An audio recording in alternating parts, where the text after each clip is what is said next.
घोषणा कर रहे हैं, जय जयकार कर रहे हैं और भगवान का सुयत सबको पहुंचा रहे हैं। आकाश उसी से गुंजायमान, किससे गुंजायमान हो रहा?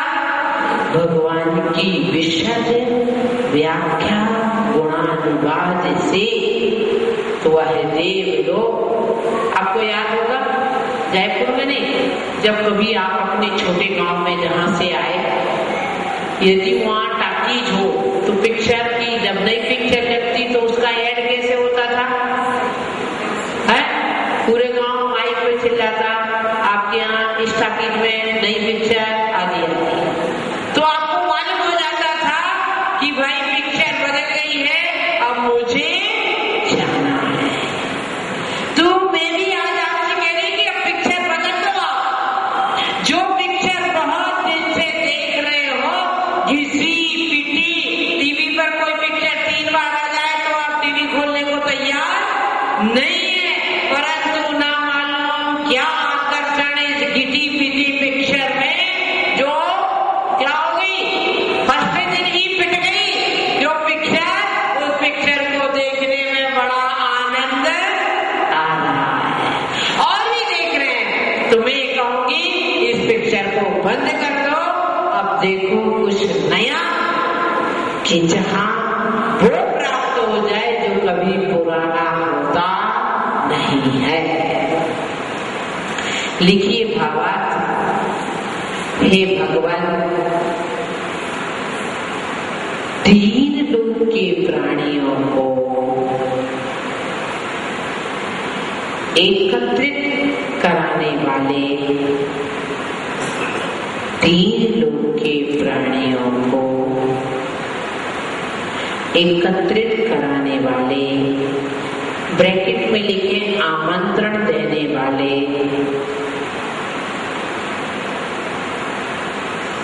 आमंत्रण देने वाले दुंदुभी, दुंदुभी जब देवगण आकाश में, देवगण जब आकाश में स्थित होकर उच्च मधुर ध्वनि से बजाते हैं, उच्च मधुर ध्वनि से बजाते हैं, तब ऐसा लगता है, तब ऐसा लगता है मानो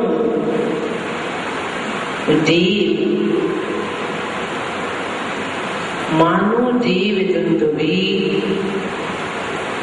तीन लोक के जीवों को कल्याण करने के लिए आमंत्रित करती है। समीची जैन धर्म और उसके प्रणेता तीर्थंकर देव की, उसके प्रणेता तीर्थंकर देव की जय जयकार करती हुई आपकी कीर्ति का यशोगान कर रही हो, यशोगान कर रही हो।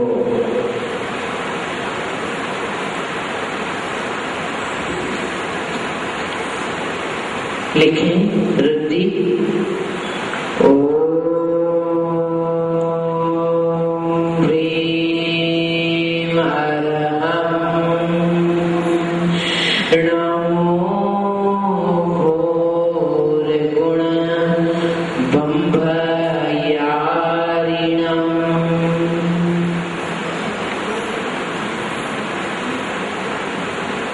From बम्बयारिणम्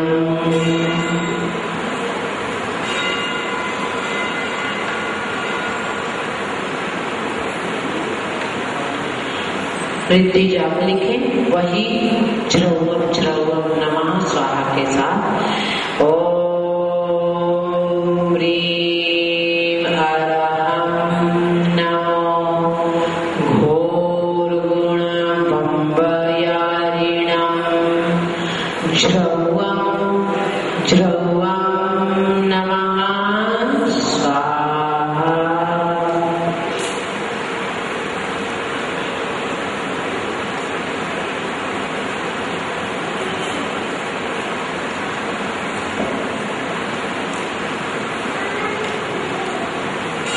इस काव्य को और मंत्र को उदर रोग विनाशक, उदर रोग विनाशक,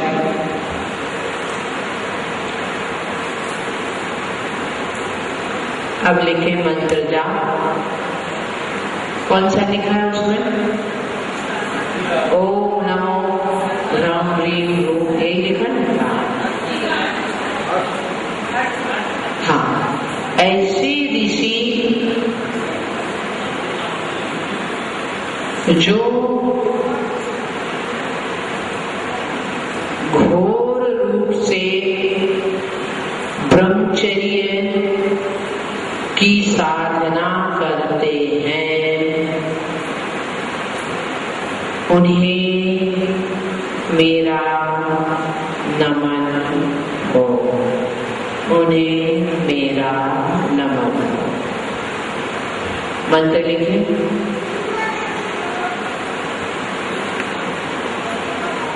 ओम नमो, यही लिखा ना, ओम नमो भ्रां ह्रीं भ्रूं भ्रवं रहा। बोलने दो कोई बात, बच्चे में संस्कार बनते हैं। ओम नमो,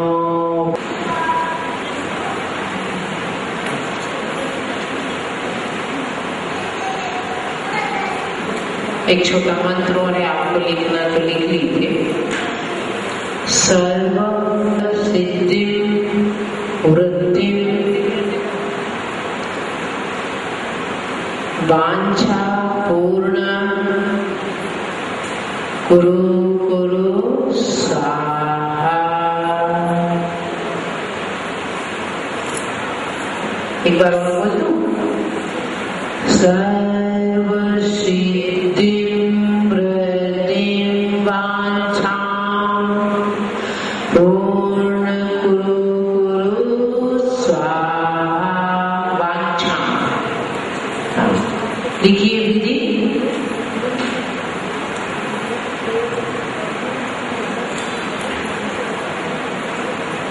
यंत्र स्थापना में कलश से स्थापना करें। यंत्र की पूजन अभिषेक आरती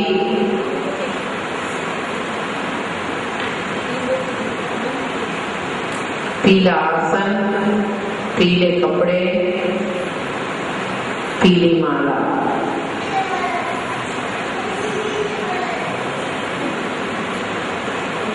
पूर्वामुख पद्मासन,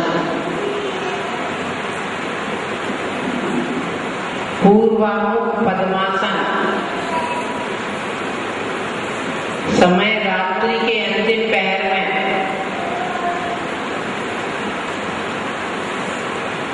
दीप जलाएं, रुद्धि जाप और मंत्र आराधना करें। सूत काटते ना तकलीफ से, ऐसा धागा हाथ में ले।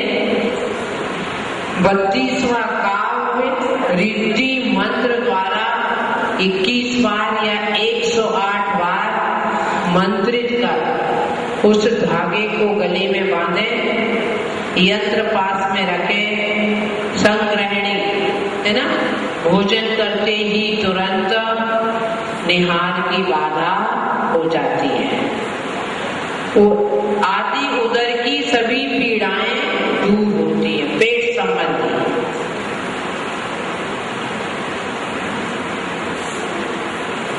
चले अब कहानी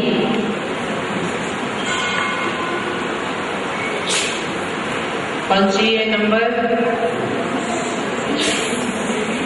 30, 31 और कल भी 32, 33 है। तो आज कल का 30 और आज का 31।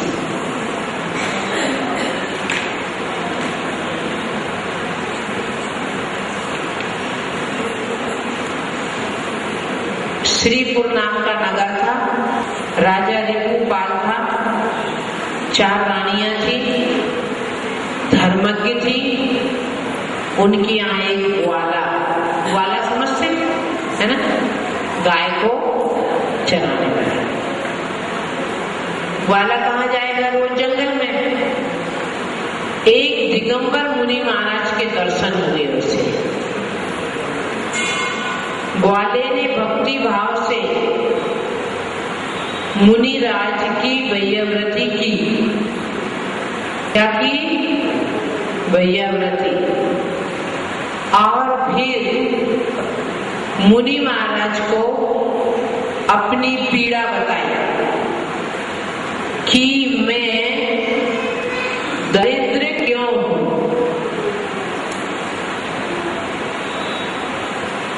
मैं दरिद्र क्यों हूं।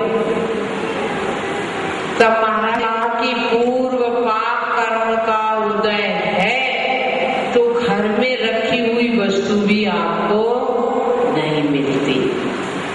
तब महाराज ने उसे संबोधा और कहा कि तुम श्रावक व्रत का पालन करो। श्रावक व्रत जानते नहीं? क्या व्रत है श्रावक का? टाइम मिल जाए तो महीना 15 दिन में 1 दिन दर्शन, है ना। अब श्रावक व्रत भी आपको मालूम नहीं। 12 व्रतों को पालन करना श्रावक व्रत कहलाता है, जिसे कहते हैं प्रतिमाधारी, है ना। तो उस ग्वाले ने सब समझी और महाराज जी से कर लिया कि मैं श्रावक व्रत का पालन करूंगा। अब उसने महाराज जी ने कहा कि आप 30 नंबर के काव्य की विधि समझा दी और उससे कहा कि सुस एक आसन में लाल वस्त्र पहनकर रुद्राक्ष की माला से 78 लाख 78 लाख जाप करना। मुनि महाराज जी कर गए और ग्वाला भी अपने घर आ गया। साधना प्रारंभ की। साधना करते ही वही देवों का आसन कंपायन, वह कहती है तुम्हारा पुण्य का उदय आया, तुम तुरंत यहाँ से की सीमा में पहुंचा। वो सोचता है चलो भाई जाए। उस नगर में राजा का मरण हो गया और राजा का पुत्र नहीं था। राजा का पुत्र नहीं था तो सभी लोगों ने सोचा हाथी छोड़ देते हैं, जो हाथी को वश में कर लेगा उसे राजा बनाते हैं। तो दरवाजे पर, मकान के दरवाजे पर नहीं, राज्य की सीमा का जो दरवाजा था, उस दरवाजे पर, जैसे आप जयपुर की भाषा में कहते हैं पोल, है ना, किसको, ऐसे ही उस राजा की वो पोल पर हाथी था और इतने में ये ग्वाला आया। तो उसने तुरंत हाथी को पकड़ा, हाथी शांत हो गया। तो सभी मंत्री आदि सभी पीछे थे, उसे तुरंत राजा बना दिया। तो जिनके पुण्य है लक्ष्मी उन्हें ढूंढती हुई आ जाती है, और जो पुण्यहीन है वो लक्ष्मी को ढूंढते ढूंढते ना मालूम कहाँ चले जाते हैं। इसीलिए जिन भक्ति करके, जिन साधु की, जिन आगम की भक्ति करके पुण्य लेना चाहिए। धन कमाने में ज्यादा होशियार, धन कमाने से ज्यादा होशियार होना चाहिए पुण्य कमाने में।